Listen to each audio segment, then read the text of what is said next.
Okay, guys, here's what it is.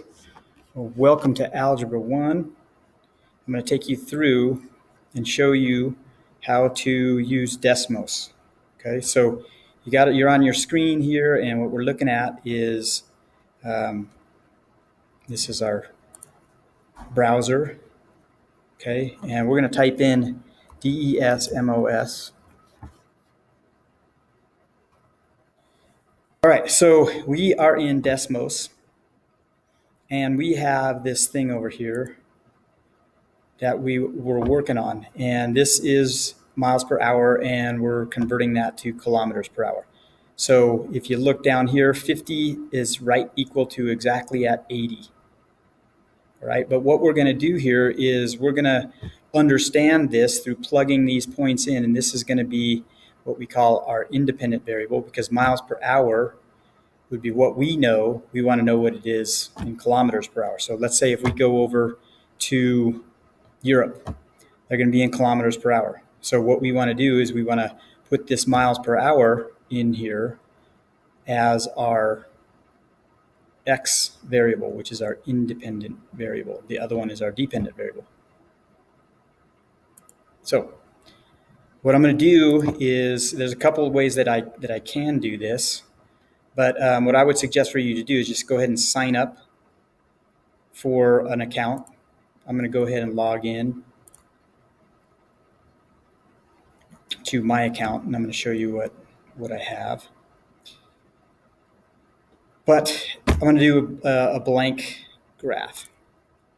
So if I go from here, what I'm going to do is I'm going to create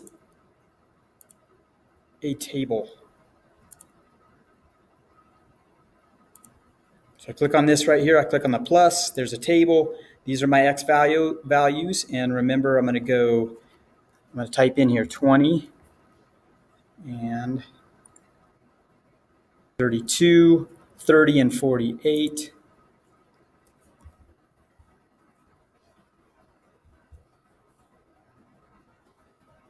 Okay, and now what's going to happen, if I can hit enter, it's going to automatically go because it kind of recognizes that there's a pattern there. So we're going 20, 30, 40, 50, 60, 70, okay?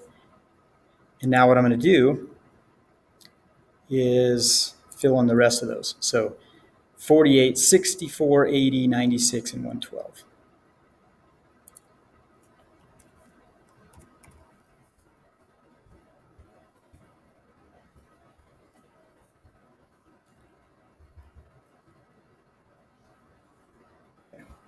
All right, so what you see here is nothing.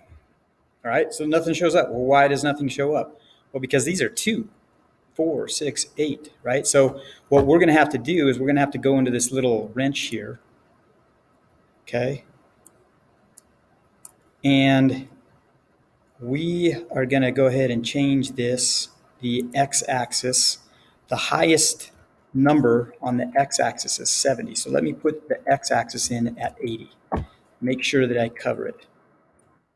Okay, and then the y-axis.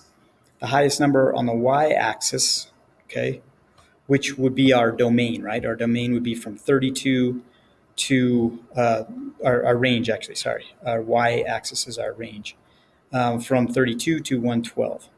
So I'm gonna plug it in there as 120. Okay. All right. So what I'm going to do so I don't get confused about this is I'm going to label the x-axis, and the x-axis is miles per hour. Okay, and so I want you guys to go ahead and do that in kilometers per hour. Make sure that you have labeled it, and then you click on this again, right? And there you have it. Okay, so there are the numbers, right? So now I want to point something out. 80 and 50 right here, okay? So 80 and the ordered pair would be 50 because 50 comes first, x comma y. 50 comma 80 would be this point right here, okay? So 50 comma 80 would be that point. Now, that is the only one that meets right